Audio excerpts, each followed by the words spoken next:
qaadka dadku way iska cunaan macnaha cilmi baaris kuma sameeyaan inuu cilmi baaris baan ku sameeyay qaadku dhowr iyo 10 xil buu hayaa waa madax maasuqa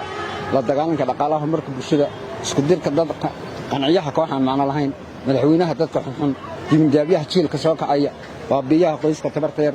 agaasimaha guud ee gaajada macluusha wadanayaha diinta iyo cibaadada injineer diyaariya dabaqan dhammaan ee daain adabki wasiirka barabada shaqooyinka dadka ra'iisul wasaaraha hoog iyo baa taliyaha xumaatada oo dhan intaas oo xil isaga isku haya dadka cuna waxa la yiraahdaa general bahubaha salaamaha kulli afaad inta dhimatalaana harso waa ika macna yare waan ka sitaa hoogayo baay abahay gablan ma qadaynin ana ka dar layma saarin dadka cuna magayadaas macnaha ku kala sifaysan yihiin wax laga yaabaa din maanta wax yar oo aan macna badan lahayn soo helo $20 ama $10 wixii baa inuu isagu cuno hooyadii iyo shanta ciyaalka hay'ada dhalay ay guriga u fadhiyaan guriga kareejista lagu leeyahay iska cunaya hadhowna tushuush iyo moojada kala ku waxaysmaya marka waxa la sidii kara 70% iyo 5 waalida Soomaaliya isaga aabiyo hooyo